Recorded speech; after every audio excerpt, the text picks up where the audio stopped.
So I did see a video of you getting kicked out the Grammys, dog. Yes, bro. Please talk to me. Walk me through the whole. How'd you even get in there? What happened? Please walk me through the whole thing, dog.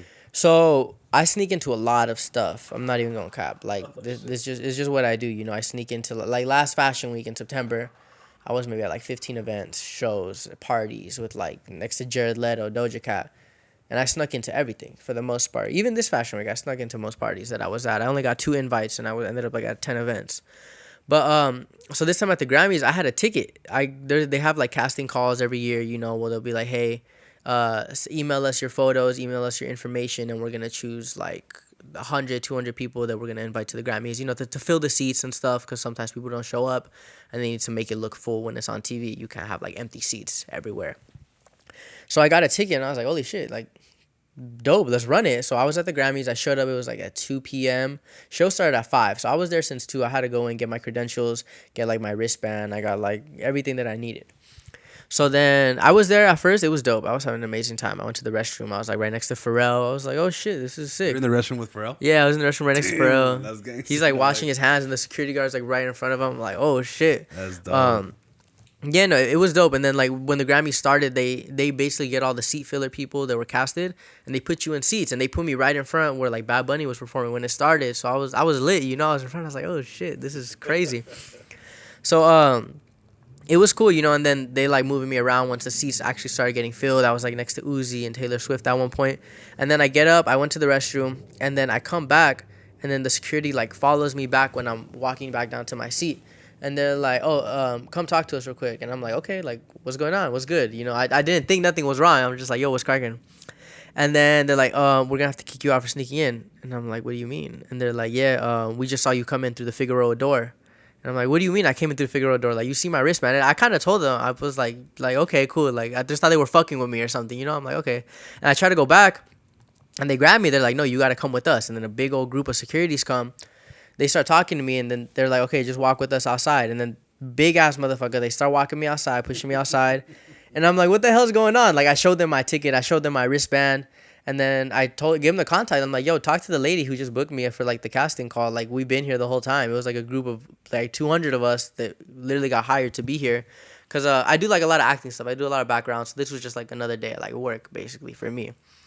So then they kicked me out, bro, and I was pissed. I was like yelling at the security guard. It was like a big 6'4" motherfucker too, you know. And Yeah. and I'm small. They're pushing me out. I never be yelling, but you know what? When I got out, when I got kicked out, they brought me out, and there was this guy outside smoking a joint, and he was like, "Yo, bro." Try to twist this. Okay, yeah.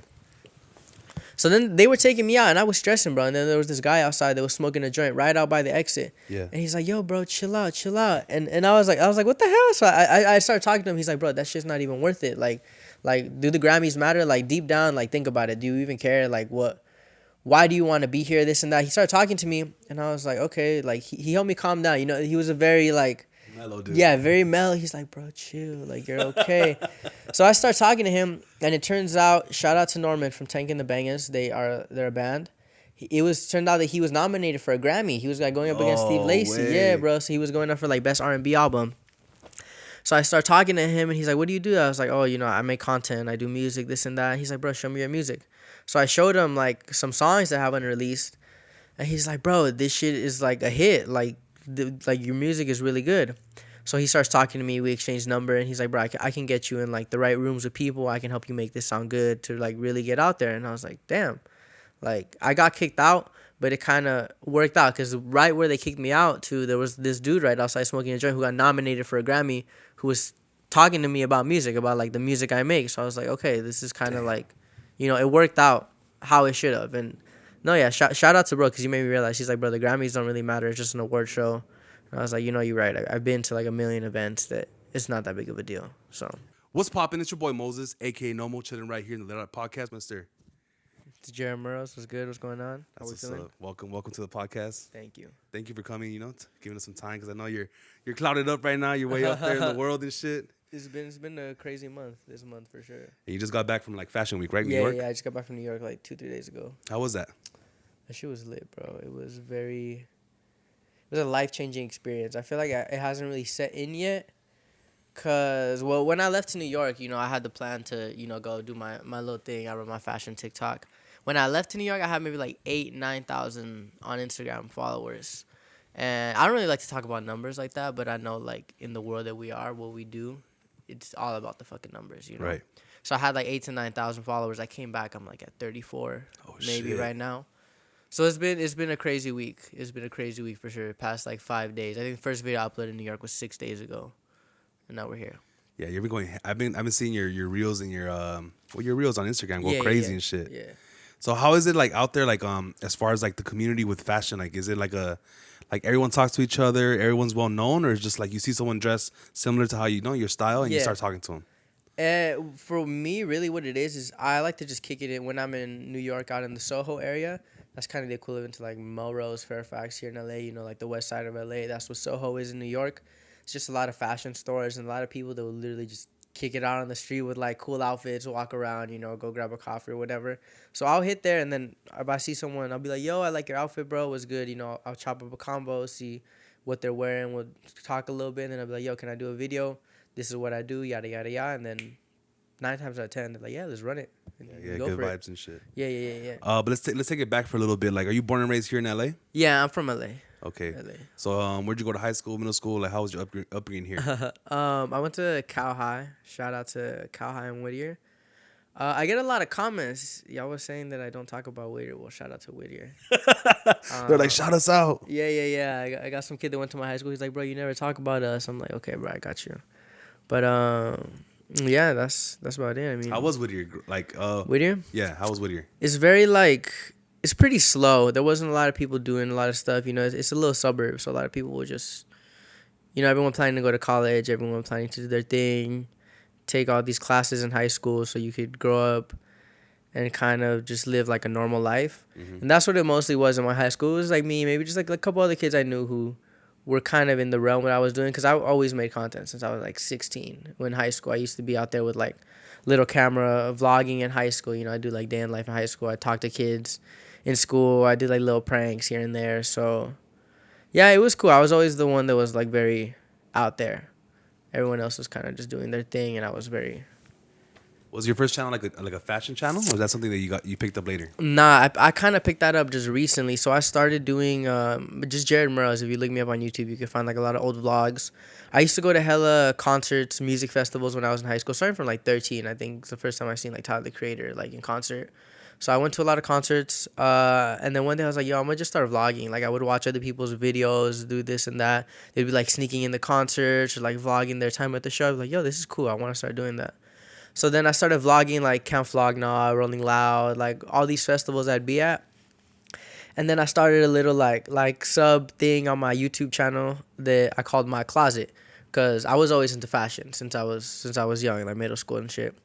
So I started this little thing called My Closet, where I would get like a piece from my closet, like a sweater that I owned, and I would just talk about it for like a good 5-6 minutes. I'd be like, hey, this is the Cactus Plant Flea Market 2016 hoodie. It came out in this time. It sells for this much. These celebrities have worn it.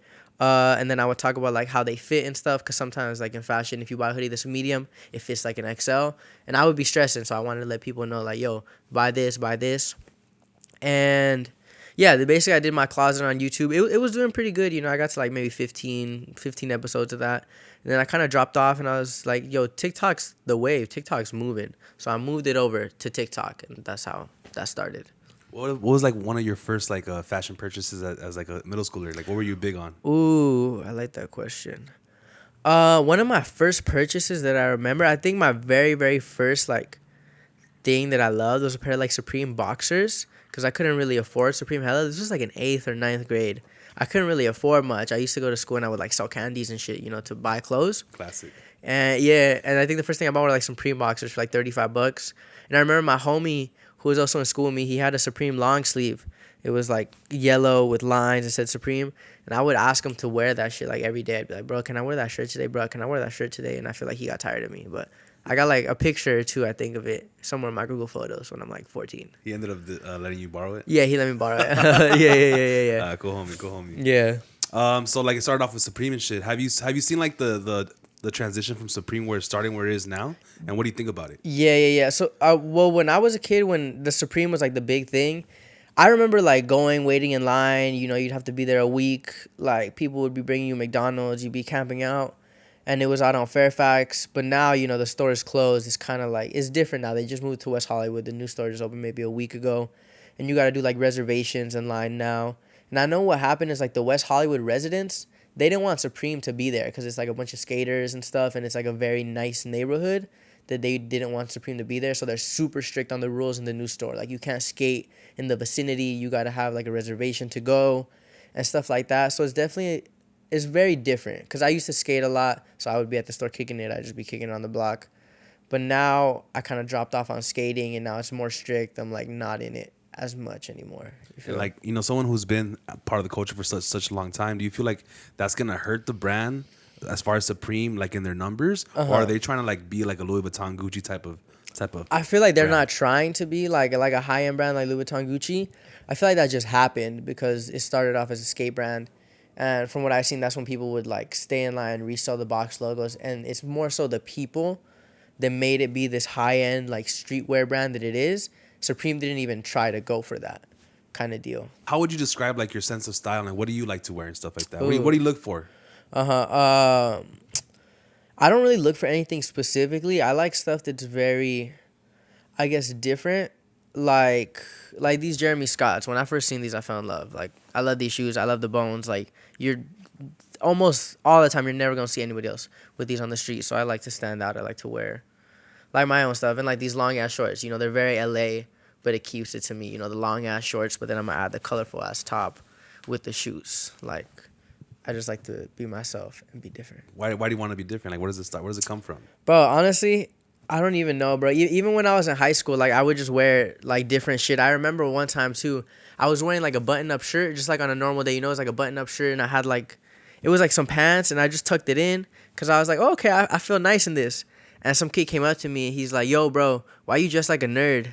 And I was like, damn, like, I don't know, bro. I just thought it looked good when I came out the house. I was like, I thought this was dope, but now, you know, I love wearing button-ups and stuff. It feels good to me.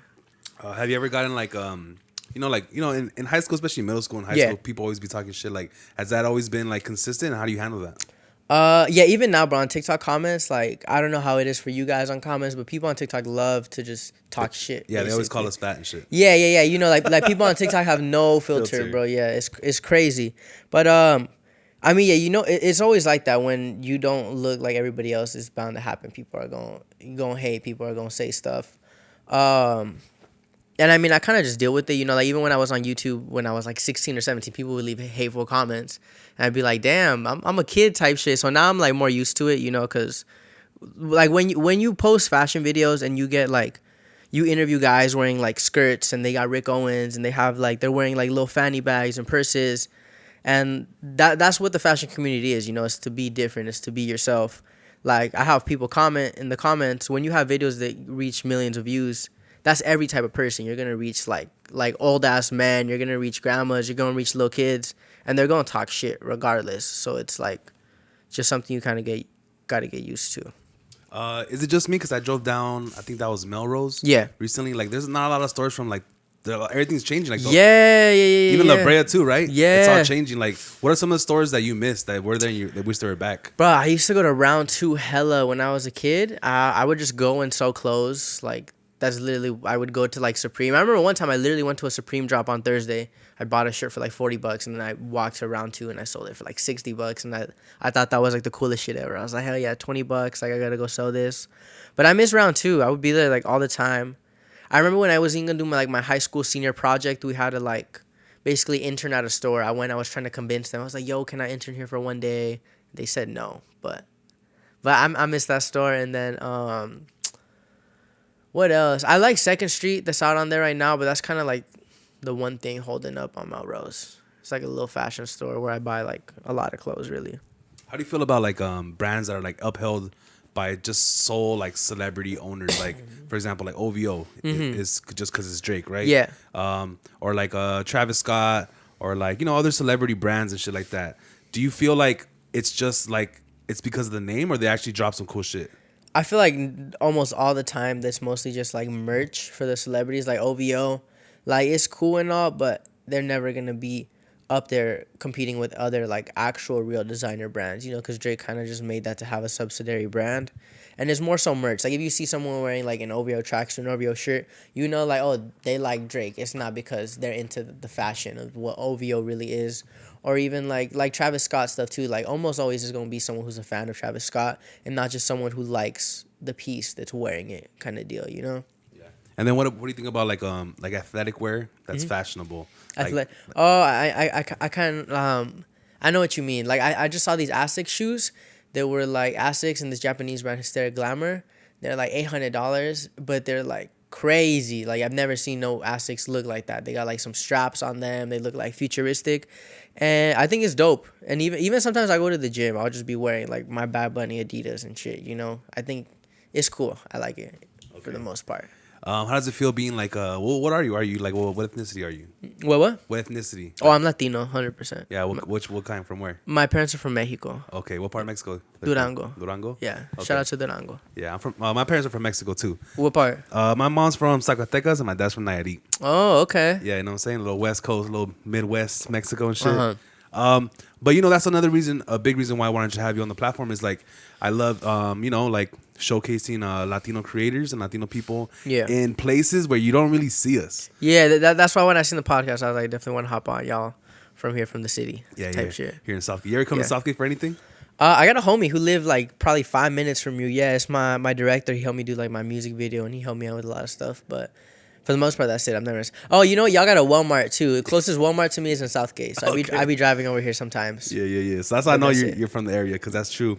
And then like I always tell people like, oh, welcome to Southgate. It's probably the last time you're gonna be here. It's the only reason people come is to be on the pod. But you know, I kind of like, I love growing up in this neighborhood, which is like HP, Bell Gardens, Bell, Linwood, Southgate. You know, neighbor like South Central's right here and shit like that. I love this community and shit like that. Do you ever feel like this area can have a fashion section just like Melrose and like downtown the West Side has? I think it would be a little harder because out here, you know, it's more suburban, more than city type deal. But I don't think it's impossible because I remember out when I was in Whittier, it was La Mirada. There used to be this store called Downtown. It was like a brand, a little skate brand, and it was pretty dope. I would always go and it'd be like a little community in that store. You know, you could like make friends with the people who like skated and stuff. But I don't think it's like out the picture. Most definitely, you know. How old are you? I don't like to say my age. I see a lot of people guessing. Like I just saw a comment last week. Someone thought that I was 16. I was like, damn, do I really look 16? You look pretty young, but not 16. Though. Yeah, I know, I get that a lot. But why don't you like to say your age? I don't like to say my age because I feel like right now is the time where it's kind of everything's moving. I feel like a season of my life just ended. Everything's moving, and eventually you're gonna be able to just look my name up and find my age and my birthday. So right now, for the people watching, I kind of want to just leave it a mystery. That's kind of cool, Doug. Yeah. Because some of the best brands, like you want to learn more, and you keep digging. That's why. What makes it cool. Give it some Google searches before they look it up. They put it on there, you know. I also noticed that you have I saw your music video. Yeah. Which is a dope ass video, by the way. Thank you, bro. Thank you. Explain how you how long you've been doing music and what that means to you. I've been doing music. Maybe I think I'm just about to hit the 1 year mark. Literally, like it's February. I'm about to hit the 1 year mark since I literally started anything. I love music, bro. I feel like the two things that hold my life together are music and then like fashion, clothes, and stuff. So I've loved music. I always wanted to make music since I was like young, but I never had the opportunity like living at home. So now that I got my own spot, I built a whole studio in like one of my extra rooms, and I've been going at it. I just been having fun, you know, like it's something that's fun to me. I got one song that I was like, yo, this is pretty dope. So I filmed the video, and I definitely got more coming, but that's just, you know, right now the TikTok, the fashion stuff is really moving up. So that's something that I'm just working on under the rug. And once I get some good traction with that music, I get some songs I like. Definitely that's something that's going to pull out within like a year or two. Who are some of your biggest musical influences? Oh, cool. Musical influences. I listen to a lot of different music. Like, I love Lil Uzi. I love Paramore. Growing up, my mom used to listen to a lot of No Doubt, so I'd be in the car just listening. That was dope. I'd be like, yo, and then I'd hear it. I've been listening to a lot of them lately as well. Yeah, for the most part, stuff like that, like pop, rocky, hip hoppy, that little realm. Where were you was your mom or anybody in your family also into fashion and music like that, or like something you picked up by yourself? Not really, to be honest. My grandma, she used to be like a little sewer, you know. She would like sew clothes. I'd always see her with like a sewing machine in the house and shit. And then my mom, she's not very creative in the sense of like music or fashion, but I think it's kind of just something I picked up on myself, to be honest. Just my surrounding and my ability to be on the internet like all the time. When I was a kid, I'd just be home in my room, like watching vlogs, watching YouTubers, and be like, yo, I want to do that. Growing up in a Mexican household, like you know how very old school usually Yeah, we're yeah, brought yeah, up. yeah, How do yeah. they feel about the way you dress and how you express yourself? I mean, they would always question it, be like, "Yo, like that doesn't look good. Why are you wearing that? Like, what are you doing?" But then I would just keep at it, you know. And even in high school, like I would be making hella videos. I would take a lot of time just like learning how to use Adobe Premiere Pro on my laptop and stuff. And my mom would be like, "Yo, you're wasting your time, like trying to do these edits. Like, you should be doing homework. You should be applying to more colleges." But I was kind of just like, "I'm gonna do what I want," you know. Like, I was very rebellious. I was like, "I'm gonna do what I want." And I guess that's how I've always been, because I feel like I've always just had a feeling like I'm just gonna go do whatever feels right. And at that time, like, you know, doing that felt right. So it brought me to where I am now. Yeah, like growing up in like a Mexican household, like they're very traditional. Yeah. And they're your parents, and that means they love you. They want you to be safe and have a secure job and shit Yeah. like that. But I'm also like, that also what makes me like the black sheep of the family. Even Mm-hmm. just doing this, like they want me to just have a regular Yeah. regular job and just be chill, you know? Yeah, and it's been years that I've been at this too, and I feel like barely now my mom's kind of understanding because there's like money coming in. Yeah. But even like I just called her last week. I was like, "Yo, mom, I just hit like 25,000 followers." She's like, "Okay, what does that mean?" I was like, I didn't know how to explain it because they just don't understand at that point. You know, my mom's not on TikTok. She's on Instagram. She barely uses Facebook. But on like my dad, he be on TikTok and he be on Instagram, so he understand when I talk to him about it. But my mom's more like out the loop when it comes to social media stuff. Yeah. What's something that you look forward to that you haven't done yet, but it's like a big goal on your list? Like, what are you really striving for maybe this year? Well, little by little, I kind of just take it like one step at a time. I have like small goals that I want to hit. Like I got this little board up in my room that I look at every day. And like I think one of my goals is like 20,000 followers on Instagram or something, or like go to New York Fashion Week or go to Paris. Oh, one of my goals is go to Paris Fashion Week. I've had that up since like a couple months, and I think I'm about to go to Paris for next week for Fashion Week. So it's like little stuff like that. But definitely something I want to do next is actually maybe go to events like fashion events, you know, these Fashion Week kind of deals, and talk to actual models who are about to be on the runway, talk to these designers and people who are actually in the industry alongside with people who are on the street, you know, seeing like what they're wearing, what people are wearing on the streets, as well as going backstage and talking. Like I want to ask models like, hey, how do you feel on the runway? What's your thoughts on this? Like, why did you become a model? How did this come to be? Or even talk to designers. What's the inspiration behind this whole collection? This piece. Why do you have it at this price point? And stuff like that. And be invited to like events. That'll be dope. Yeah. Have you ever dipped and dabbled in like designing things for yourself, for your own clothing brand, or like do you have your own clothing brand? Yeah, no, for sure. I don't have a clothing brand, but I do a lot of designs by myself. You know, I've been using Adobe for years. So I just be on Photoshop. Sometimes when I'm bored and I don't have much to do, you know, I usually edit 3 videos a day. Once I do that, I get my content out the way. At night, I'll either like record music every night, or I'll just like make some designs and stuff. And I do have a lot of stuff, you know, I'm getting some samples made. I'm doing all that thing. But now I feel like I'm at a point where when I drop stuff, when I drop a video, if I drop clothes, if I drop music, I want it to be like pristine, because now that I have momentum, I don't want to drop like just some shitty t-shirt and kind of lose that and lose my credibility in that, you know? Yeah, because I've done that before. Yeah. No, yeah, I've done stuff like that too. I've gotten thirsty where like I need to drop a shirt, so I just threw like that logo on a shirt, and then Yeah. I still have a bunch of them in my closet. And Yeah, shit, I done the same. When I was in high school, I used to make merch for like my YouTube channel. I had like 1,000 subs, but like I would drop merch and have kids around the school wear it, even if it was like some shitty tees. But now I'm like, damn. Do you ever go downtown to like the garment district and pick up like clothes and stuff like that? Yeah, all the time. I came always in the alleys, probably like once a week. What about like for people or like kids that maybe some young people in YouTube who are watching this or on TikTok and they want to go to downtown or they have access to downtown? Like what kind of stores are a good place to buy like, you know, like things in bulk to start their own brand? Like what would you recommend? I don't know the exact names of the stores, but I know that there's a spot. It's like a little Asian shopping center, and there's a Chinese bank on top. It has an H on it. I forgot what it's called, but at the bottom there's a lot of like wholesalers, resellers, and even sometimes like when I buy glasses or when I want to buy like chains and accessories, a lot of spots just there walking down the Santee alleys, you're gonna see like a lot of dope stores. Like glasses be like $5. You know, you can buy a chain for 10.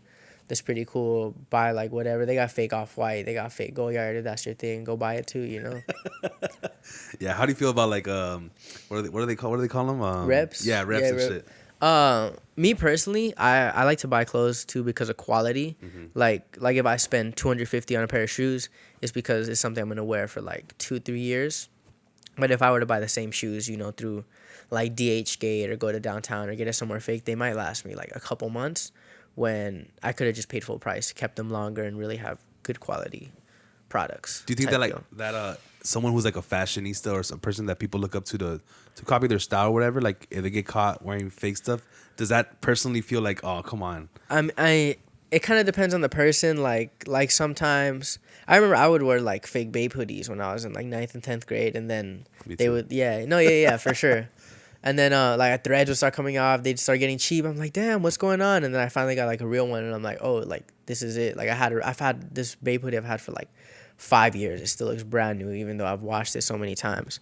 But sometimes, I mean, it depends on the person. Like if you're like a big fashion influencer, you're really trying to make a name for yourself in the world, and you're just wearing all fake head to toe, then it kind of like loses your credibility a bit. You know, if you're just talking about these pieces, talking about like fashion runways, this and that, and you're just wearing fake clothes, you'll lose credibility. But if you're like, you know, a kid who maybe he can't afford some Rick Owens, and you're just like, you know, you buy some tees from Forever 21, you want to have some cool shoes, like, you know, if that's what you want to do, go for it. But yeah, it's kind of like a case-to-case type of deal, I would say. I agree. If you're like a fashionista, like you said, and you're describing everything and you're wearing fake shit, it's like, oh, come on. Yeah. But if you're like a regular person and you don't got the money, you want to dress like your favorite celebrity, but you can't afford it, like, I don't really see a big issue with it. Yeah, literally. And then nowadays, because I'm going to be honest, dog, my dad sells like hats and jerseys. He's been selling hats. He's been a street vendor for like over 25 years in East LA, right? And for one time in my life, like around 7th grade, he was selling fake Jordans. And I didn't know they were fake. So I would wear them. I would wear them to school. And then there's always these kids that know about. They know everything. They know. And they're like, hey, those shoes do not come in those colors, bro. Yeah. And then they started ripping and shit. And I was like, damn, dude, this fool got me. Like, I'm really wearing fake shit, but we're poor, you know? Like, my dad was selling stuff on the street for a reason because we had no money. So, like, for kids like that, because I've been through it, like, it's not a big deal. But you're right. For someone who's, like, you know, a big timer and shit. Yeah, like, y'all leave the kids alone if they wearing fake Jordans. I mean... That you didn't even know type shit either, you know? Yeah. And then I've seen those TikToks about the DH Gate, right? Yeah. And on the video they look pretty good. They look pretty real. Have you came across like something where like you thought it was real but it turned out to be fake? Yo, yeah. I was in New York last October. I went for this Lil Uzi video shoot. I was just there for like 2 days, you know, went in for a video shoot and left. But the day before the shoot, I was like, I'm gonna do some shopping because I got no time here. Like, might as well. So I went to this store called Beacon's Closet, and they had a pair of Mason Margiela shoes that I was like, yo, these are dope. And they were like $250, $300. And usually those shoes go for like $600, right? So I was like, yo, I'm going to buy them. Like, they're dope as fuck. I bought them. I get back home. I'm like, they don't fit me. They're a little small. Like, it's cool. I'm going to just sell them. So I go to like a bunch of different stores to sell them, and they tell me they're fake. I try to put them on Grail. They said they're fake. And I'm not going to go back to New York to like return the shoes. So now I'm stuck with like a pair of like $300 shoes that were fake. Yeah, because even the plane ticket will be more than literally back. Like it ain't even worth it at that point. I just took the L and I'm like sad about it. Damn. So even the real fashion guys fall victim sometimes. Yeah, no, for sure. Well, that's the whole point. Like they're getting pretty good over there. Yeah, no cap. Yeah, I mean that's a part of it too. Like I feel like everyone's had to have gone through that once or twice. Mm-hmm. You're not gonna go your whole life buying clothes and nothing is fake. Yeah. Type deal. Yeah. Yeah. No one's undefeated. What are some of the best low-key brands that are not too expensive, that you feel have like great fashion taste and you recommend for people like on a budget that want to look good, you know? Okay, cool. I like to support a lot of like the local people, like out LA, Whittier type area. This brand called Hidden Devils that I know, you know, they got like cool dope hoodies. They got like matrix designs, like $100 for a hoodie. So it depends, you know, who you're talking to, if $100 is expensive for like a sweater or not. But from what I've seen in the fashion world, you know, $100 for a hoodie is like normal. I don't know how normal that is to everybody else.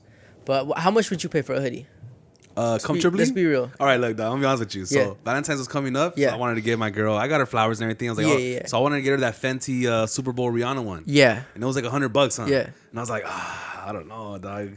That was a little too much for me. Okay. So I feel think that. my sweet spot is 60. 60? Yeah. Okay. But I'm also cheap. Okay, I feel that. Like I shop at Fashion Nova. Like this is a Fashion Nova shirt, dog. You know, yeah. and I don't have no problems with that. Okay, yeah.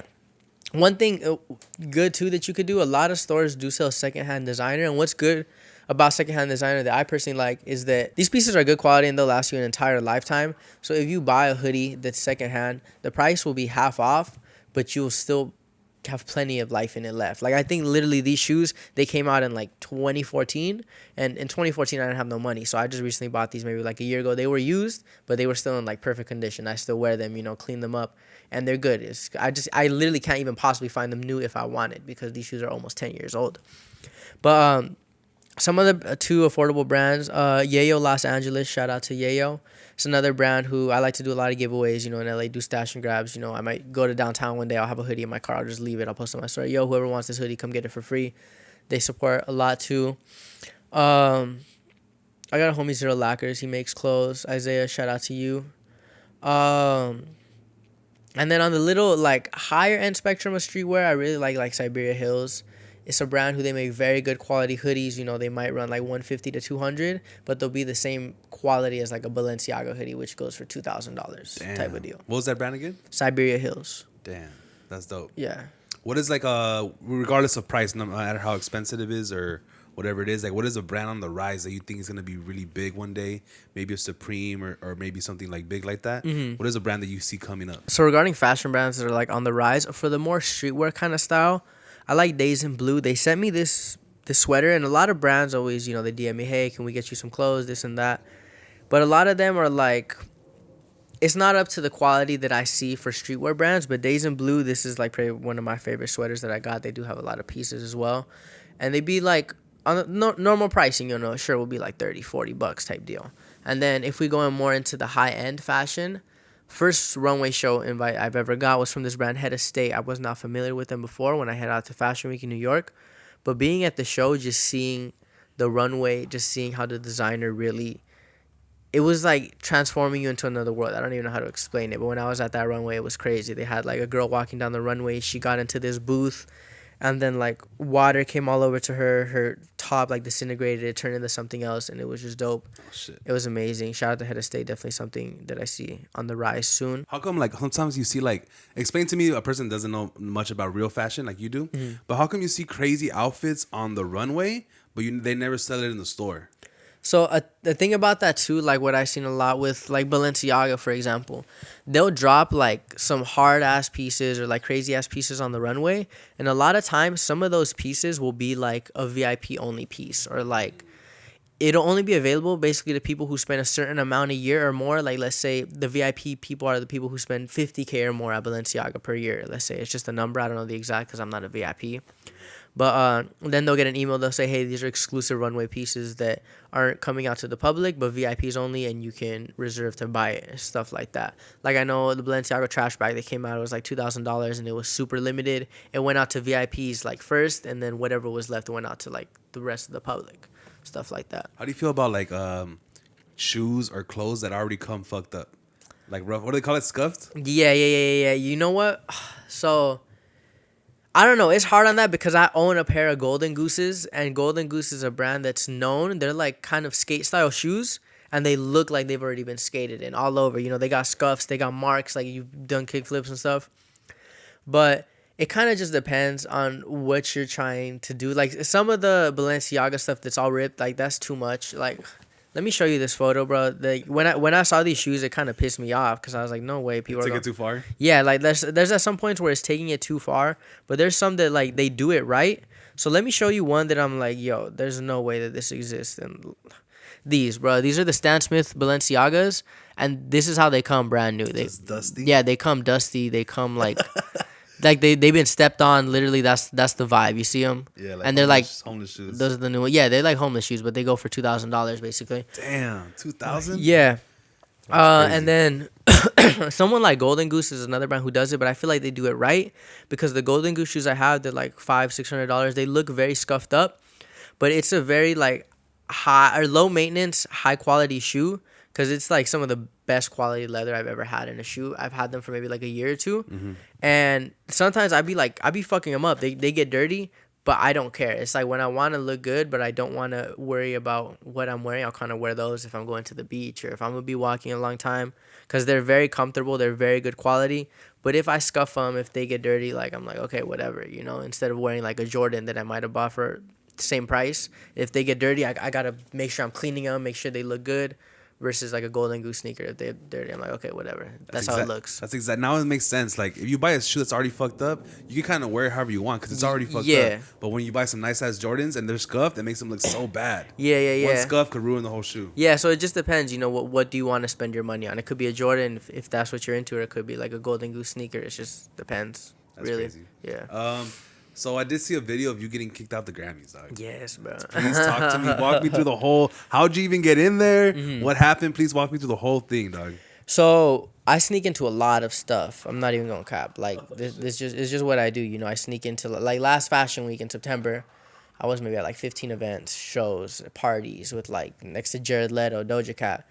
And I snuck into everything for the most part. Even this Fashion Week, I snuck into most parties that I was at. I only got 2 invites, and I ended up like at 10 events. But so this time at the Grammys, I had a ticket. They have like casting calls every year, you know, where they'll be like, hey, email us your photos, email us your information, and we're gonna choose like 100, 200 people that we're gonna invite to the Grammys, you know, to fill the seats and stuff, because sometimes people don't show up, and they need to make it look full when it's on TV. You can't have like empty seats everywhere. So I got a ticket, and I was like, holy shit, like, dope, let's run it. So I was at the Grammys. I showed up. It was like at 2 p.m. Show started at 5. So I was there since 2. I had to go and get my credentials, get like my wristband. I got like everything that I needed. So then I was there at first. It was dope. I was having an amazing time. I went to the restroom. I was like right next to Pharrell. I was like, oh shit, this is sick. You're in the restroom with Pharrell? Yeah, I was in the restroom right next to Pharrell. He's like washing his hands, and the security guard's like right in front of him. I'm like, oh shit. That's dope.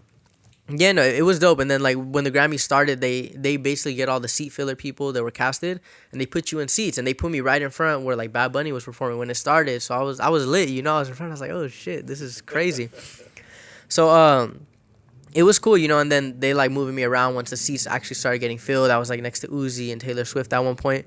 And then I get up, I went to the restroom, and then I come back, and then the security like follows me back when I'm walking back down to my seat. And they're like, oh, come talk to us real quick. And I'm like, okay, like, what's going on? What's good? You know, I didn't think nothing was wrong. I'm just like, yo, what's cracking? And then they're like, we're going to have to kick you out for sneaking in. And I'm like, what do you mean? And they're like, yeah, we just saw you come in through the Figueroa door. And I'm like, what do you mean I came in through the Figueroa door? Like, you see my wristband? And I kind of told them, I was like, okay, cool. Like, I just thought they were fucking with me or something, you know? I'm like, okay. And I try to go back, and they grab me. They're like, no, you got to come with us. And then a big old group of securities come. They start talking to me, and then they're like, okay, just walk with us outside. And then big ass motherfucker, they start walking me outside, pushing me outside. And I'm like, what the hell's going on? Like, I showed them my ticket. I showed them my wristband. And then I gave them the contact. I'm like, yo, talk to the lady who just booked me for like the casting call. Like, we've been here the whole time. It was like a group of like 200 of us that literally got hired to be here. Because I do like a lot of acting stuff. I do a lot of background. So this was just like another day at like work, basically, for me. So then they kicked me out, bro, and I was pissed. I was like yelling at the security guard. It was like a big 6'4" motherfucker too, you know. And and I'm small. They're pushing me out. I never be yelling, but you know what? When I got kicked out, they brought me out, and there was this guy outside smoking a joint, and he was like smoking a joint right out by the exit. Yeah. And he's like, yo, bro, chill out. And I was like, what the hell? So I started talking to him. He's like, bro, that shit's not even worth it. Like, do the Grammys matter? Like, deep down, like, think about it. Do you even care? Like, what? Why do you want to be here, this and that? He started talking to me, and I was like, okay. Like, he helped me calm down. You know, he was a very, like... mellow dude. Yeah, very mellow. He's like, bro, chill. Like, you're okay. So I start talking to him, and it turns out, shout out to Norman from Tank and the Bangers. They're a band. Turned out that he was nominated for a Grammy. He was like going up against Steve Lacy. Way. Yeah, bro. So he was going up for like best R&B album. So I start talking to him, and he's like, what do you do? I was like, oh, you know, I make content. I do music, this and that. He's like, bro, show me your music. So I showed him like some songs that I haven't released, and he's like, bro, this shit is like a hit. Like your music is really good. So he starts talking to me. We exchange number, and he's like, bro, I can get you in like the right rooms with people. I can help you make this sound good to like really get out there. And I was like, damn. Like, I got kicked out, but it kind of worked out, because right where they kicked me out to, there was this dude right outside smoking a joint who got nominated for a Grammy, who was talking to me about music, about like the music I make. So I was like, okay, this is kind of like, you know, it worked out how it should have. And no, yeah, shout out to bro, because you made me realize. He's like, bro, the Grammys don't really matter. It's just an award show. And I was like, you know, you're right. I've been to like a million events that it's not that big of a deal. So you got paid to be there?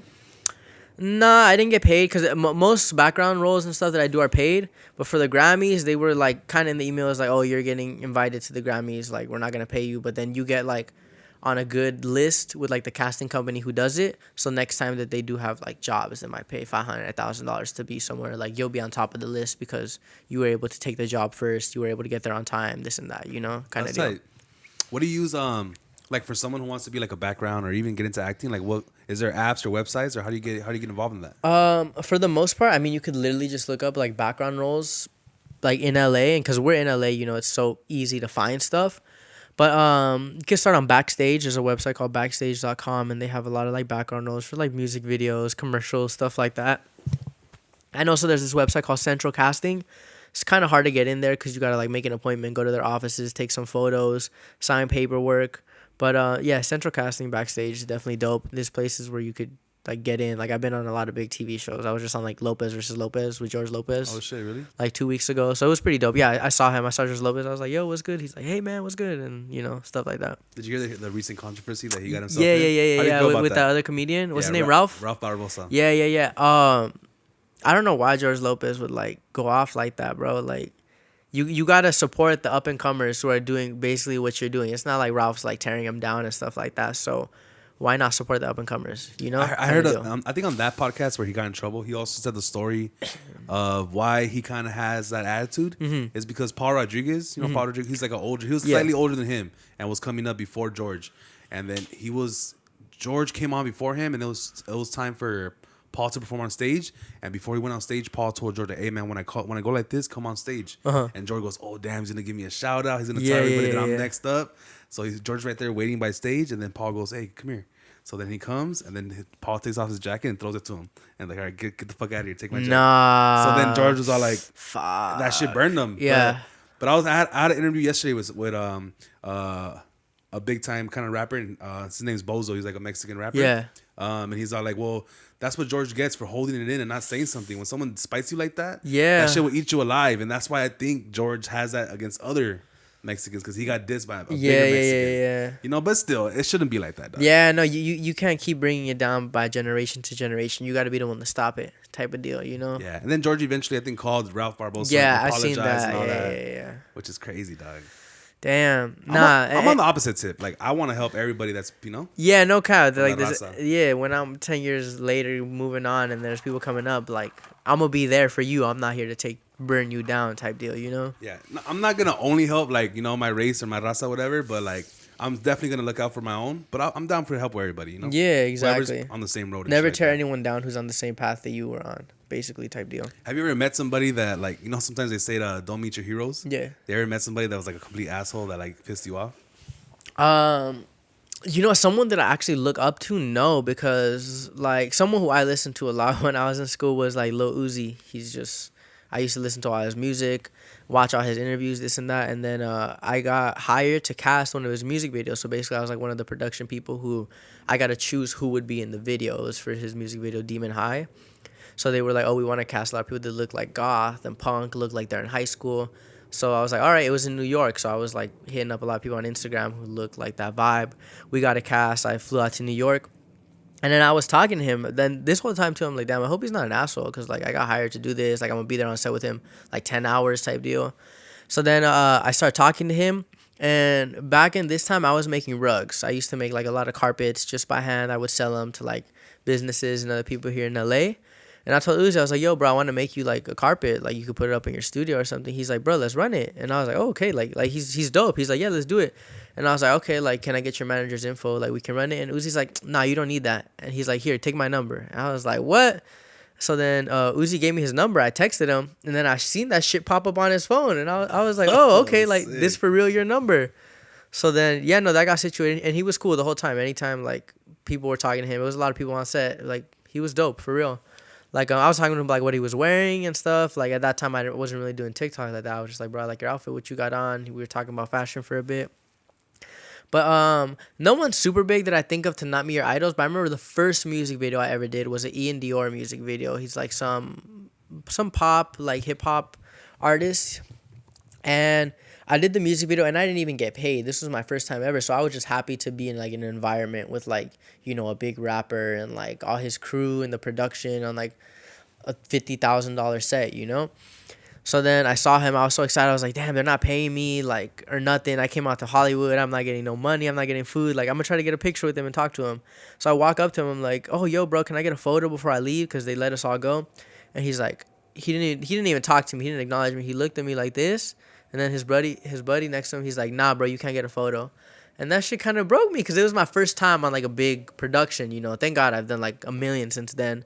But I was sad. And I was like, damn, he didn't let me get a photo. And this was not even a big artist. You know, he had maybe like 500,000 followers or something at that time. So I was like sad. Yeah, no. But yeah. That sucks, dog. I feel it too. Yeah. It's definitely happened to me before and shit. Maybe not on the west side, but maybe over here on the east side. Do you have any stores that you like to go and frequent, have good stuff? I like to hit a lot of thrift stores actually out by here. There's the Savers in La Mirada is really dope. It's a good thrift store that I go a lot. I remember in high school, I used to go thrifting a lot, maybe like once a week. I would save money and go. And I found a Gucci bag at that actual Savers for like $10, and I sold that shit for like $300. I was like so lit. I was like, yo. But over there on the Savers, where do we buy here that we might have some good stores? Yeah, basically a lot of thrift stores. I like to hit like a lot of Goodwills. There's some good Goodwills out in Whittier. There's one that's out by Lucerna High School type deal. And even downtown, there's this store called.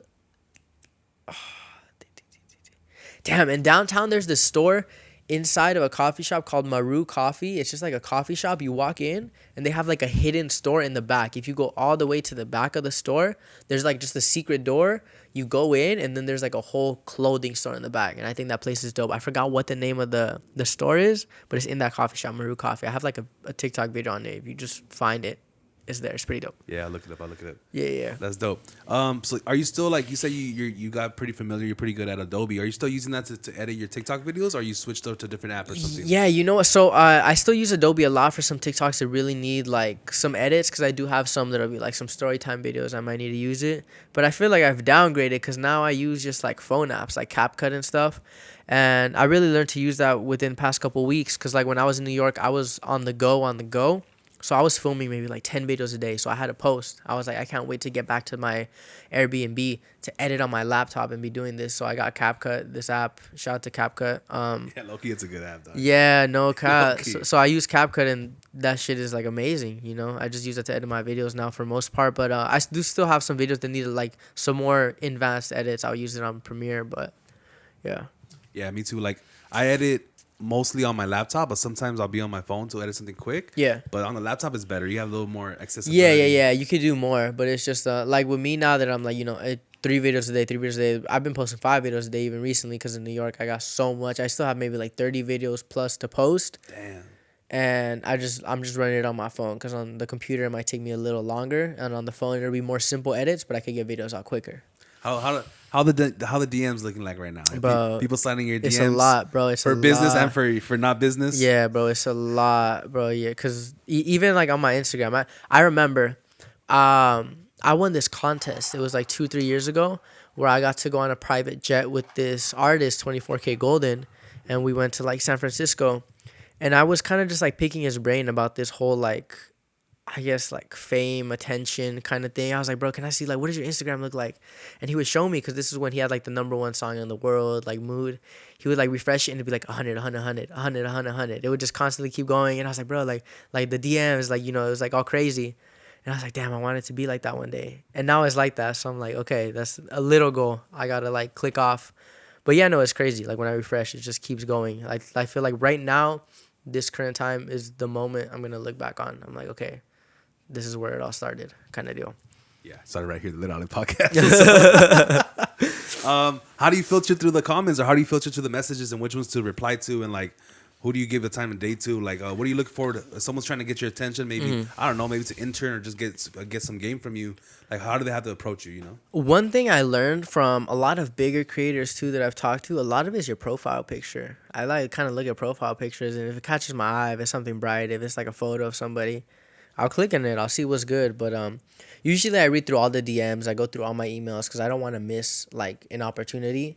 Because that's happened before, and I'm like, damn, I don't want to do that again and miss something that could have made me money or been like a good business approach. But it just depends who's asking for what. Like I have a lot of people who hit me like, oh, can I pay you to do some videos like with my brand and stuff. But a lot of times I don't like doing that because if it's not something that I really resonate with, if it's not a brand, then like if I wouldn't wear it, I don't want to make a video on it kind of deal, you know.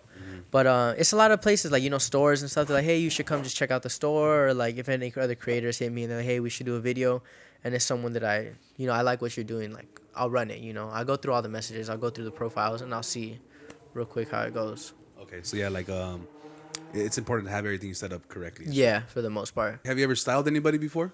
Yeah, for sure. I've done like styling before for like my homies' music videos, little shoots and stuff, but nothing too crazy. You know, just with whatever I got. If I got a homie that's like, yo, bro, I got a shoot on Saturday. Like, can you come through? Like, bring some pieces. I'll take some clothes and then we'll run it. Since you've been on like a big music video set, how does it work? Or maybe in general, like, are these big famous artists, are they renting pieces and returning them? Or are they buying them and only wearing them once? No, for the most part, they just rent them. Like, I did a video with Justin Bieber. This was last Valentine's Day.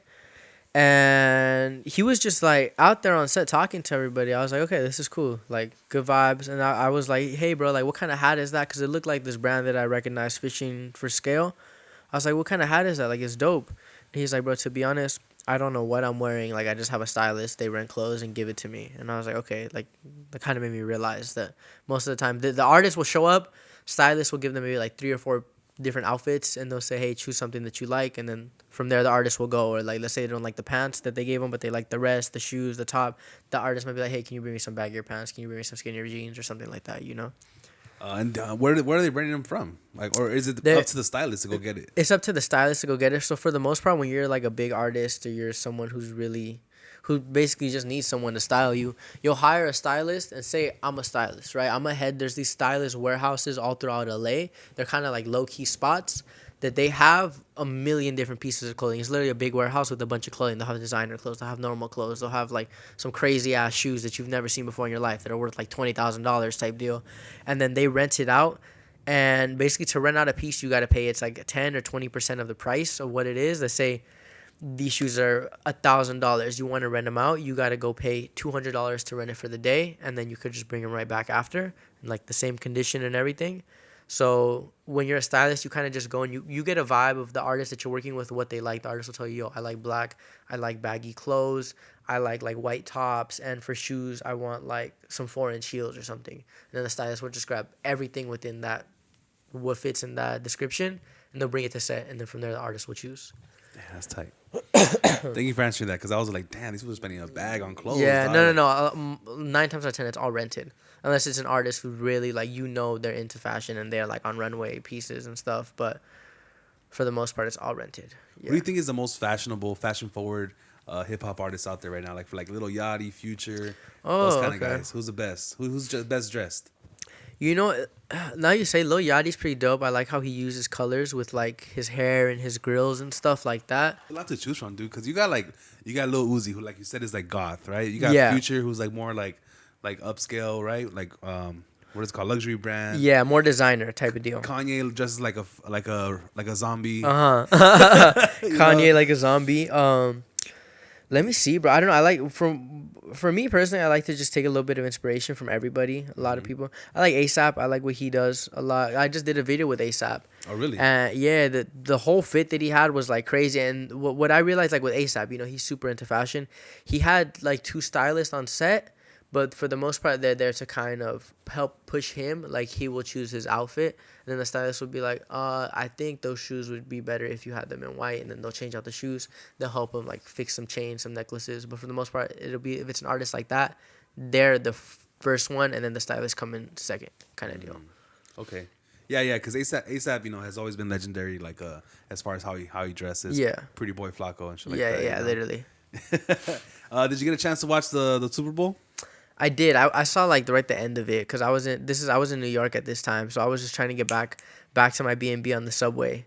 But yeah, I saw the end. I don't know much about football. You know, I watch when it's like these big events and shit. Yeah. But yeah, I saw for a second. I saw the Rihanna halftime show.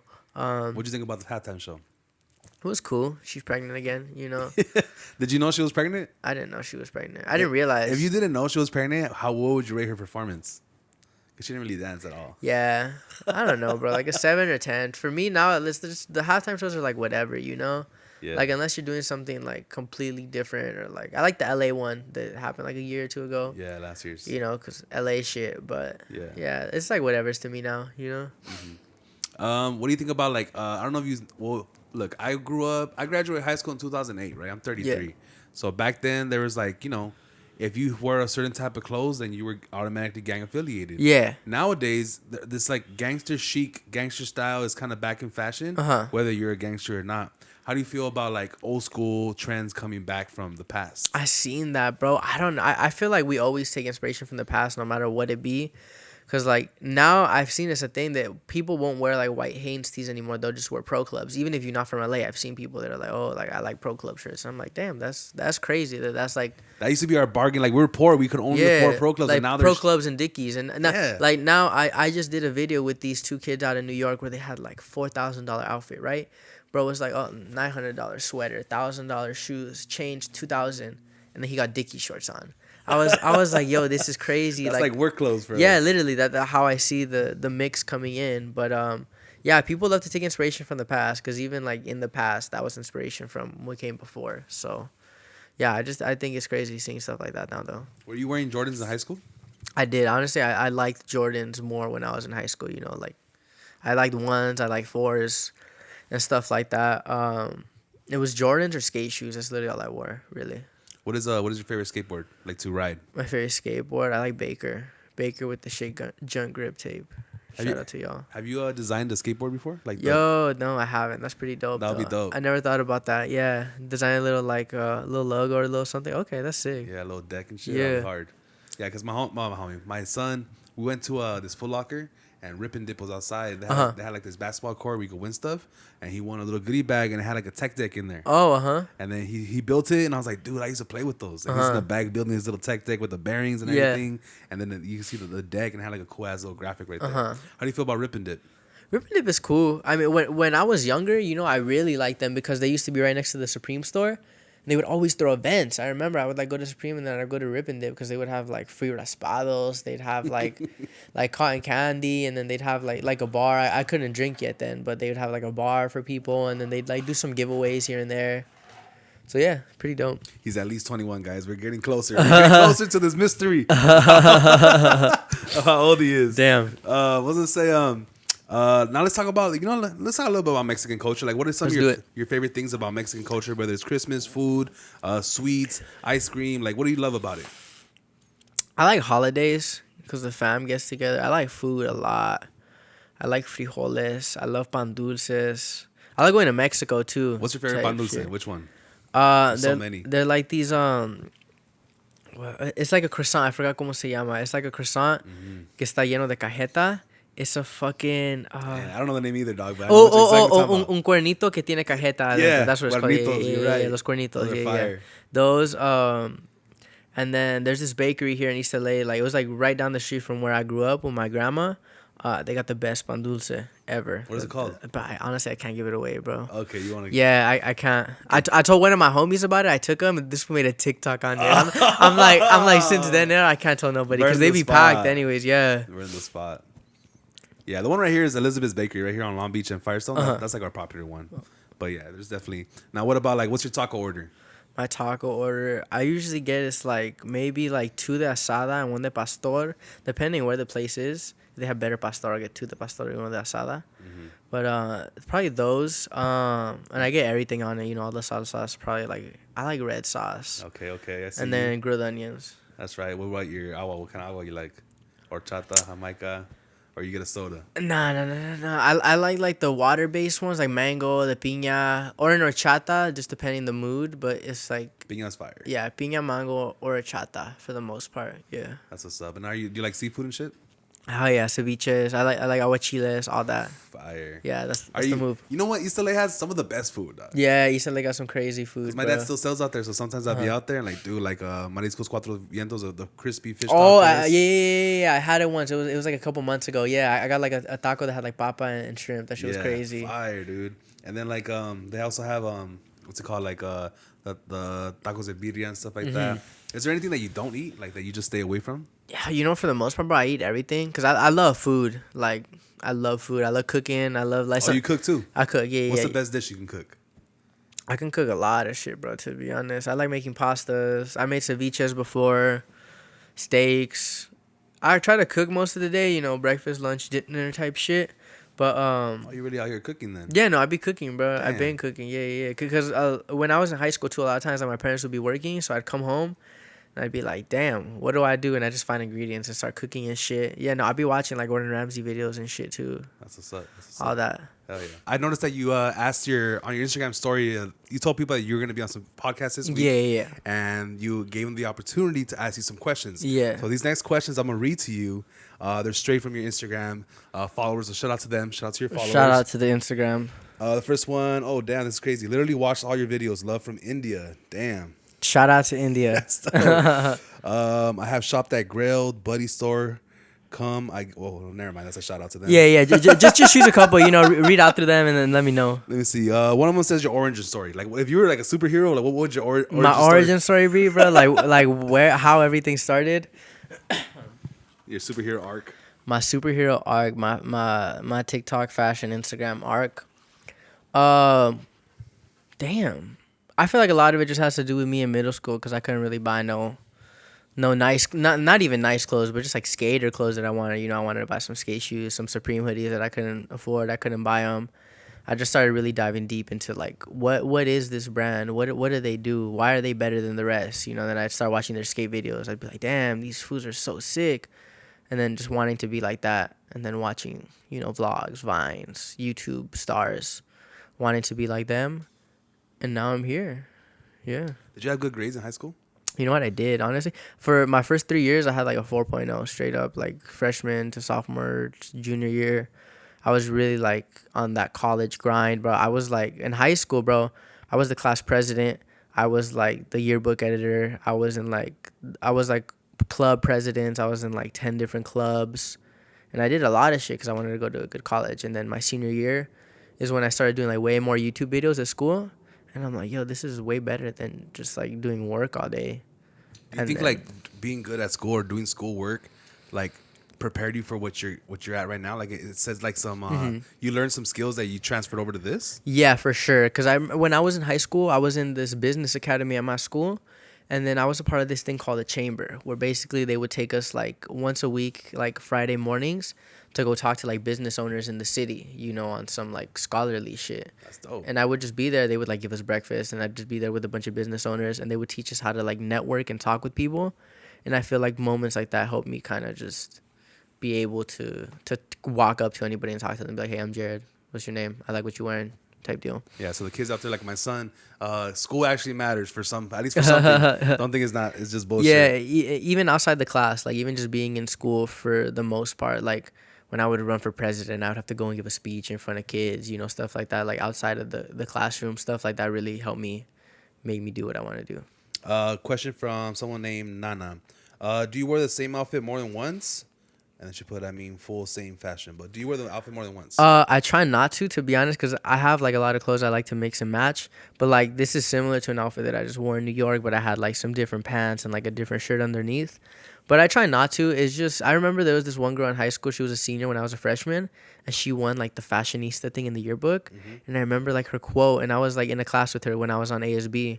She would be like, I never wear an outfit more than once, like stuff like that. And I would think like, damn, boss ass bitch. Low key. Yeah, that's kind of like something that stuck with me. I'm not on that tip, but it is kind of a boss move to like never. That's like emperor kind of shit. Yeah, exactly.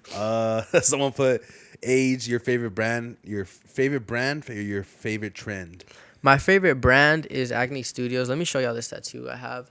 So yeah, my favorite brand is Acne Studios. That's a brand I definitely want to work with. Right here, if y'all see the tattoo. Shout out to Acne Studios. It's like one of my only tattoos. It was Acne and Balenciaga, but Balenciaga's in deep water right now, so not them tough, no more. that's tough. Yeah, literally. Do you see the artistic, or that's just like wrong what they did? You know what? So the thing is, bro, like on shoots like those, it has to go through like 100 people before it goes out to the public. You know, because you got like the set designers who do it, you got the photographer, you got the production team, you got like the on-site like liaison, you got like the models. Like it goes through everybody, and I guess for it to have to go through that many people to find out that it's wrong, it's like, come on, you know? Yeah, like there's no way, all that shit. Yeah. Let me see. How do you feel about working with brand new brands? Brand new brand, like people that just started, it depends. You know, usually when it's super, super brand new brands, it got to be someone that I know or something that I see like really popping off or that you're really into your work. Because a lot of people who are first starting, they're kind of just like, you know, half in, half out because you're like, oh, this is cool. I think I might want to start a clothing brand. Let me just drop a couple pieces. Let me do this. But then like, I feel like once you get momentum, you got a year or two going. And once you're really settled in, like, oh, I'm going to make clothes. This is what I want to do. That's when you should really start, you know, reaching out to more people, influencers and others to really help you start pushing what you're doing. Once you know 100% as well, this is what you want. Yeah, that's good. That's good. Here's a good one. I think it's a good one. Favorite movie? Favorite movie, damn.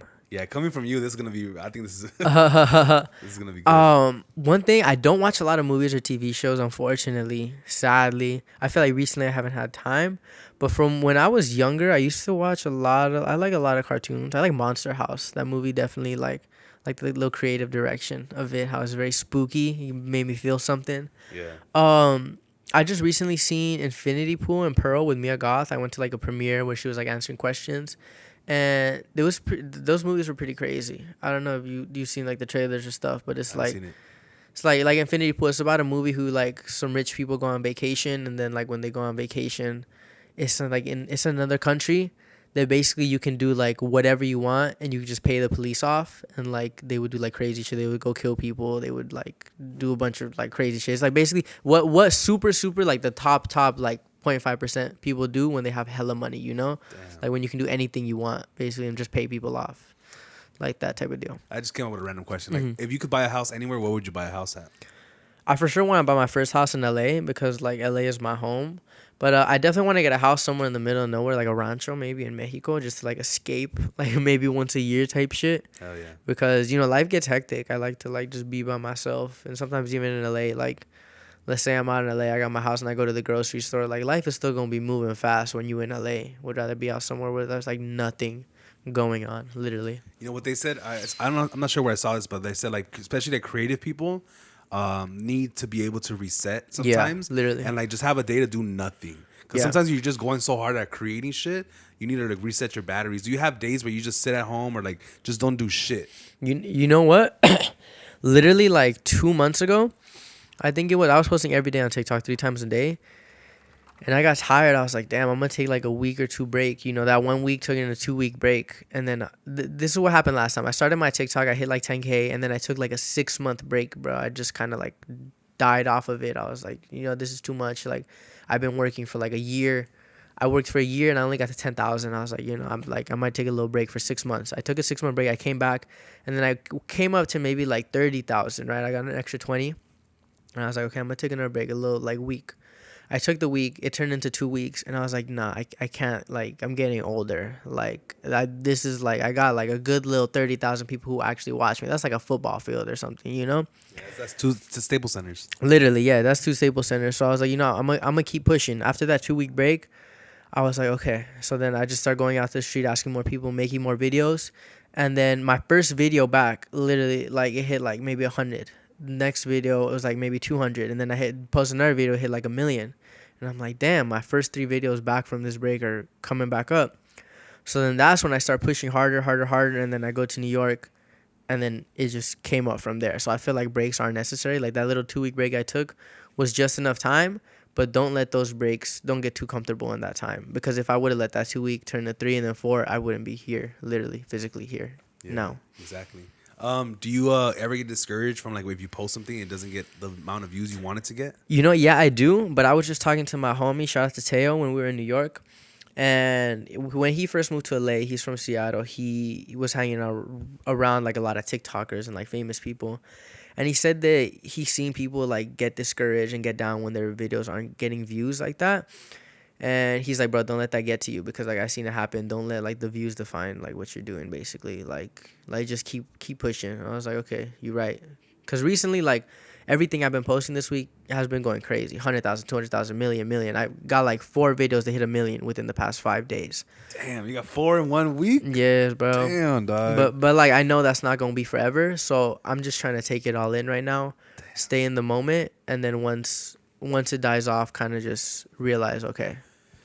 Hey, some of you guys in the fucking and whatever that is, that poll, that question, Yeah. some of you need to chill, dog. Yeah, y'all see that? y'all need to chill, dog. Some crazy questions. Y'all, some of it is funny, I get it, but I know some of you guys are serious. You guys would need to chill. That's funny. That's really funny. What kind of like well, what do you do? What do you do to hang out? Like, what's your sanctuary? Like, I like to do like comedy shows. I like to obviously go out and eat, and shit like that. Like, what do you do to chill? A lot of times, like, I like to go out to eat. I like to go out to like just hang out. I like to go hang out on like maybe the west side of LA. Go to a lot of restaurants. I love like Saddle Ranch. You know, they got a bar. They got a mechanical bull, and they got like nice little appetizers and stuff. I love to go to Korean barbecue.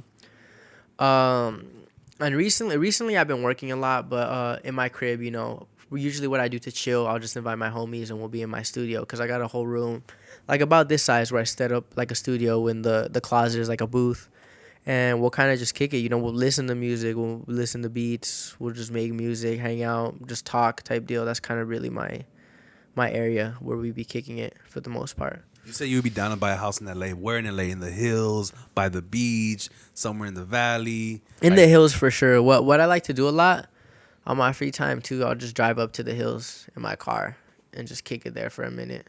I'll be pretending that's like my drive up home and shit. Yeah, manifesting and shit. Yeah. No, for sure in the hills. I always thought about that. So that's dope. You got any pets? You got like animals and stuff? At my mom's house, I have 2 dogs that I grew up with. Shout out to Ember and Cookie.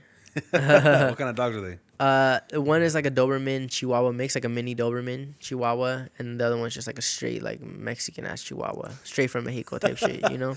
Yeah, that's funny. Yeah. My mom and dad just came back from TJ, and she goes, "I almost bought a dog at the border." I'm damn, like, no. She's all like, "It had papers." I'm all like, "Damn, the dog had papers." Some people don't have papers. This dog. Had papers. I love dogs. Yeah, no, I want to get some cats, some dogs, and shit when I grow up for sure. Well, what about like, you know, are you ever thinking about this far in the future as far as like having a family, having kids and stuff like that? Or are you? Yeah, like down the line, once I'm like a millionaire and I have money to just throw, I'll be like, here's a baby, you know, like.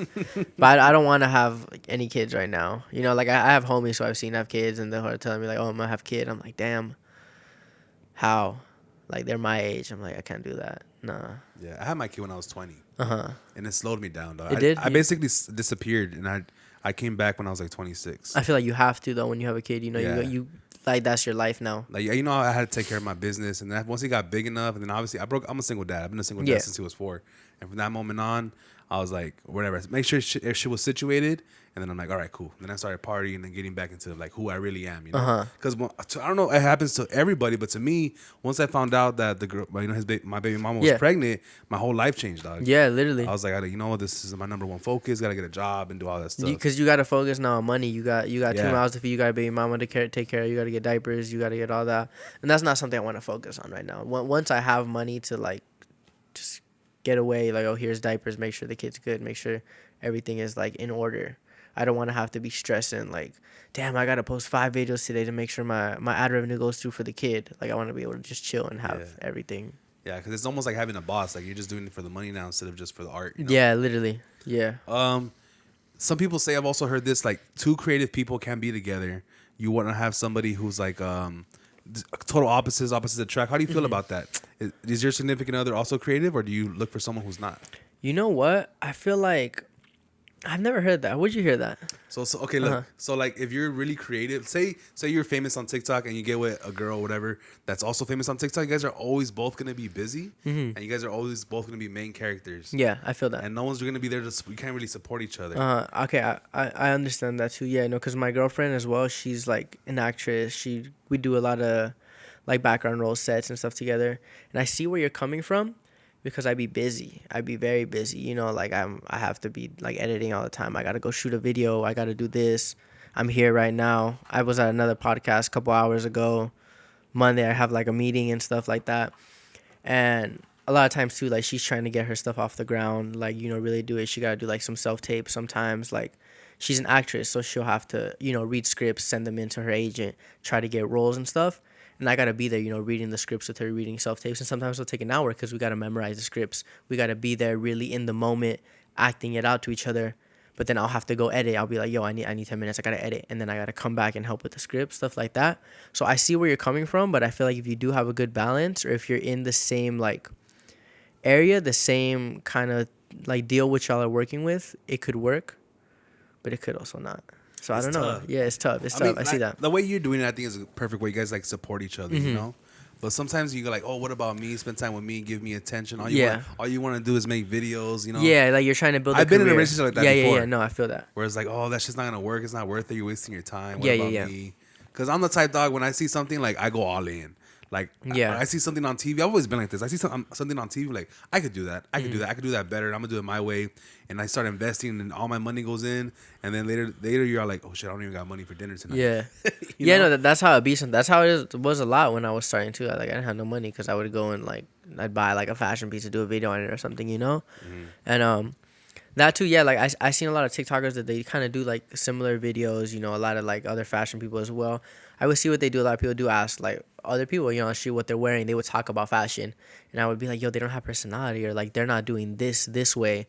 And I was thinking like, why am I just critiquing them in my head? I'm gonna just go do what they're not doing. Like I do what I want to watch. Exactly. You know. Me too. How do you feel about buying clothes online? Do you only buy it in person, or do you also order stuff? No, I buy a lot of stuff online as well. It's just stressful because sometimes like pieces you don't know how they fit. Like there's this brand that I really like. It was called Gosha Rubchinsky. He was like super big back in like 2017. He was a Russian designer, and there was this shirt I really, really wanted. It was like a tie-dye shirt. It had an alien on it, and I bought it online in a size medium because I thought a medium was gonna fit me because I'm a medium. And it shows up and it fits like a double XL, bro. Damn. It's literally a double XL, but it's tagged a size medium. So then I had to like resell it, and then I rebought another one in an extra small, and it still fit like a large. So I was like, damn, you know, sometimes you need to know, you need to get the measurements, you need to really know what's good with it. And sometimes people will sell you stuff. Like I just got like this Agni Studios hoodie. And the description was like, oh, like new condition. I get it. It had like a big ass hole in the sleeve. I'm like, damn, like y'all really gonna do this to me?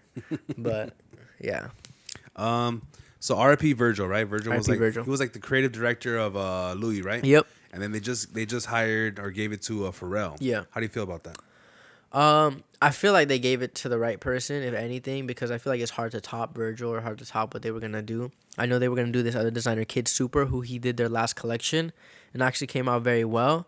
But I feel like in the momentum and the movement they were going with Virgil, Pharrell he's a good addition, or he's a good, like, I don't want to say replacement because no one can replace Virgil. Right. But he's done stuff with Louis in the past, but we just gotta wait and see, you know, how it plays out, really. If you could be a creative director of the top 5 luxury brands out there, which one would you choose? Oh, that's crazy. To me, right from the outside looking in, it's like Gucci, Louis, Balenciaga, YSL, and like maybe like Dior or something. Yeah. Damn. Ooh, I feel like the most that would actually work with me I would say Balenciaga, because it's more down to the streets kind of deal. Because like Gucci, what they were doing was very like Gucci and Louis are very upscale, and you know, you see me like I'm not gonna be wearing suits all this time, suit and ties. And then YSL is very formal as well, you know, very black and white, you know, everything that they're doing. So I feel like Balenciaga would probably be the most for me at those top 5. I feel it too, but also they've been involved in a lot of controversy and stuff. Yeah. Would you still be comfortable taking that position, knowing that you had nothing to do with that, and you can like take it in a different direction? Yeah, no, for sure. I feel like there's always time, and there's always a way to change something from the past. You know, like a lot of other brands as well have had stuff in the past that's happened. Like Dolce & Gabbana, they've had their moments. You know, I would say get rid of those people, restart from fresh, because that's kind of an era where that happened with these certain people who were working there. Get that out, refresh it and clean it out, and then rebrand the image and kind of get it going, you know? How do you feel about Adidas trying to get Kanye back?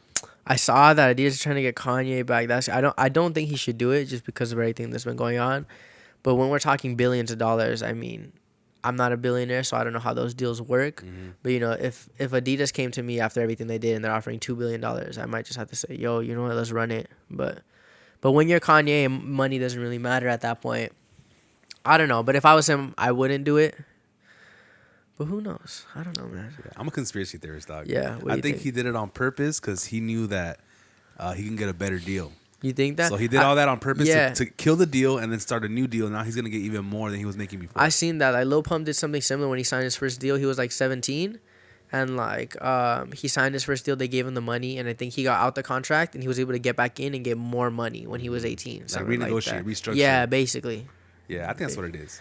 I think Kanye low-key a genius, though. I see that. No, yeah, I think so too. Honestly, I see that. I see that. I think he did do it on purpose as well. Everything. Yeah, because like we've already seen like his genius in so many other ways, like, and he just like straight punked us and like trolled everybody, trolled the whole internet and everything. Yeah, and he off the map. He definitely, when he comes back, it's gonna be for something big when we see his name everywhere again in the news. Random question: Andrew Tate. What do you think about Andrew Tate? Andrew Tate. I mean, bro, he's different. I feel like. I don't know. A lot of stuff he says I don't think is good for like kids, because kids are like sponges. They'll just take up whatever. And if he says a very like controversial statement, kids will just take it and run with it because they don't know what the limit is. They don't know what the roof is. But I mean, he has some good statements. He has some terrible statements. So I'm kind of just neutral. You know, I see it. I'm like, okay. Oh my God. Oh, wow. But yeah, I don't like support and I don't not support. You feel like just not... like you do your thing, bro. You know, do your thing. Yeah. I'll be here. At the end of the day, it's the internet. You never really know what's really going on. Yeah, exactly. Speaking about the internet, what are some of your? What is the app that you're on the most? That you're actually like not posting, but like looking and consuming the content. Recently it's been a lot of like TikTok and Instagram, because what I like to do is go on Instagram and go to like. It might be influencers, music artists, and just people who are doing what I want to do. And I kind of just soak it in and learn. Like, I'll go to, like, a super big, I don't know, fashion influencer, like a big music artist. I'll see how they post. What do they post? Why do they post? Even, like, on TikTok. And I'll kind of just, like, I use it as, like, a learning experience a lot of time for social media. That's dope. Yeah. What is your favorite pages to follow on Instagram? My favorite pages to follow on Instagram? So, I like to follow a lot of food pages. I like to see how like people make like recipes and shit, you know. I'll send that to my girlfriend. I'll be like, yo, look at this salmon. We got to make this shit. And then also I like to watch a lot of people who do like little vlog content, you know, here and there. See like the inside lives of other people. How do other people live their life? Because like I'm living mine. I want to see what they're doing. And then also a lot of fashion pages, you know. I like to read like what are they doing? How are they doing? How can I do this better to be number one kind of deal. Who are somebody like that's on a similar vibe as you as far as like fashion content creators that are above that you look at, someone on your level or below you that you're consistently like keeping your eye on? Who do you like off the top of your head like can think of? I in the like TikTok fashion community, there's a lot of like little influencers and people who are doing the same.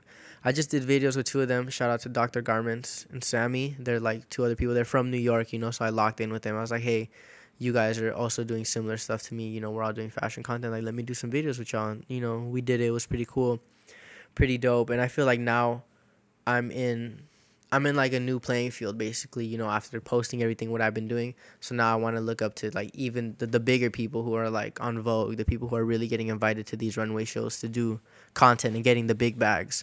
So now I'm trying to get up to there. You know, like, I just messaged one of these influencers that he got, like, 1 million on TikTok. Because I see he followed me. I was like, bro, like, let's work. Let's do something. If you're in Paris, I might be in Paris right now for Fashion Week. He's like, yo, let's run it. So, you know, it's a new playing field now that you're working with. How am I gonna ask this? Like, what? Damn, low-key forgot. It's okay. I feel that. I had it right here. My tongue, if it comes back, just let it out. So you have how long have you had your nose pierced? My nose pierced, I got the first one when I was like right out of high school, and then this second one probably like maybe a year ago. I had like my ears all pierced in high school. I would just like put needles in my ears and I just did do it yourself? Yeah, I did. On my ears, I did myself. I did like my cartilages, all these by myself in high school, and then I did one septum. I was like, it's cool, but like, how can I be different than everybody? Because I never seen nobody do a double septum. Yeah, so then either, I walked in. I was like, can I do another one on the bottom? And they're like, yeah, we can try. Like, it looks like you have enough room. They were kind of like iffy about it. I was like, you know what? Fuck it. Let's try it. And it worked. I still didn't see nobody with a double septum. So that's how we running it. That's just hard. Yeah. Thank you. I was going to say, damn, dog, I'm fucking drunk or something. I have it on the tip of my head. Let me see. Damn, dog. I'm tripping right now. Nah, you good, bro. You good. I feel you. Right That's why I'm drinking the water right now. I should have stuck to the water, dog. Keep the mind clear. What about like musical artists that you want to like work with or feature with? Like who do you want to work with? Okay. I like it to a lot of like smaller artists as well when it comes to stuff like that. I listen to this artist called Eric DOA. He makes like pop music. He's kind of coming up. I definitely want to work with like some of the OGs. I love Gwen Stefani. You know, hit her up one day. I'll be like, yo, let's work, shorty. Haley Williams. Someone else that I've been listening to. Let me. I'm gonna show you my Spotify, and then we could see. Cause I love to listen to a lot of different music. I used to mainly listen to a lot of hip hop and stuff. But now I've been kind of opening my mind. LMFAO, I've been listening to a lot of them recently. Bring me back to my days. I just like to get transported because I think of music as like a time period in my life. Mm-hmm. So when I listen to that, it'll kind of bring me back to a certain moment in my life that I had. I've been listening to a lot of Rosalia, Daft Punk, O3 Greedo. We got twist the mic a little bit. The other way. There you go. Oh, okay. Steve Lacy, O3 Greedo. We got Brent Faiyaz. Made in Tokyo. I used to listen to him a lot back in the day, and I even went to like some of his meet and greets. I went to some shows, and he followed me on Instagram. So I want to shout out to like it's moments like those where I'm like, damn, okay, we're moving a little bit, you know. Cool. We'll end with this one since we're running a little bit out of time. Yeah. Are you more like a morning person? Are you on like a strict schedule? Or are you a night owl? I like to think of myself as a morning person, but it don't always work out that way. I prefer to wake up early in the morning and then, just get my day going, start to edit, do really everything that I need to do. So everything gets out the way in the morning, and the second half of the day I really have to myself. If I want to do design, if I want to do music, if I just want to sleep or something, if I need a break. But there's some days where, I'm going to have like a long night. I'm going to be out. Like in New York, I was out every night till like 4 a.m. at all the after parties because that's literally where everybody be at. That's where you meet people. If you go to a party for a big fashion house, that's the best way to meet people. Everybody's like drunk. You can just walk up to somebody, talk to them type of deal. Yeah. But I like to wake up in the mornings usually, but if it don't work, I be up late then, just editing and getting my stuff ready for the next day. So. Okay, I remember the question I'm gonna ask. Yeah. So what's the difference between like fashion people? What's the proper term to call you guys? Like people who are fashion forward. Like what do you guys like? Bro, I don't know. Fashionistas? I don't know. My mom calls me a fashionista all the time. Yeah, to me as a Mexican, that's the word, fashionista. Yeah. I don't know, bro. All right, whatever. It doesn't matter. But what is the biggest difference on like maybe culture wise or like the way you guys speak? People from New York that you've met, and then people from out here that you're homies that are also on the same, the same vibe. It's definitely. I feel like New York people, their fashion sense and just their everyday life is a little more fast paced, and it's a lot more like on the go. Because I feel like in New York, the second I woke up, day was already over. Because, like, the time zone in LA is different. I'm like, damn, like, it's crazy. People layer up more. I feel like in New York, you have a better opportunity to dress better because it's cold. Like, when I was there, I would have to put, like, a shirt, a scarf, a jacket. I put some gloves on. Then I put, like, some earmuffs and, like, glasses. But if I tried to do that in LA, I'd be sweating. Like, right now, I'm wearing shorts. I would not be able to wear shorts in New York for sure. But it's definitely a lot more fast-paced. And the people are more on the go. Like when I was doing my video, like, all right, do a video, go. Like, you don't really got time to just sit and chat because there's so much going on. Maybe it's just because I was there in Fashion Week, but yeah. Yeah, I think everything about New York just makes me feel like they're more aggressive. Yeah, no, for sure. Yeah. Everything's like trench coats and like all black. No, yeah. Like, you can't do that trench coat and all black here in LA, for like sure. A rapist and shit. Yeah. Rapist vibes over here. Well, man, thank you so much for coming, dog. I really appreciate it. This is crazy. Honestly, like it's a fucking honor to have you here, dog. Oh, thank you, bro. Honestly, appreciate it. Like even though I know like I'm a layman's person coming when it comes to fashion, but I still am a big fan, when it comes to what you're doing and how you're moving even like our culture forward and being like such a big superstar in the culture. Like it makes me happy. It makes me feel good about myself. So I want to, just give you your flowers and say you're fucking dope and thank you for coming. Thank you, bro. I appreciate it. Thank you, guys. Let the people know where they can follow you, what you got next coming up, and where they can see you and shit. At My Closet on TikTok, MYY Closet with 2 Y's. At Jared Muros on Instagram, JaredMuros, where you can find me Instagram, TikTok, YouTube, every other place. What's coming next, you got to follow me and see. And that's all. Goodbye. Yeah, hopefully when he blows up, he comes back when he's really, really famous and doesn't forget about us. But thank you guys for watching. Leave a comment. Thank you guys for watching. And again, thank you to Jared.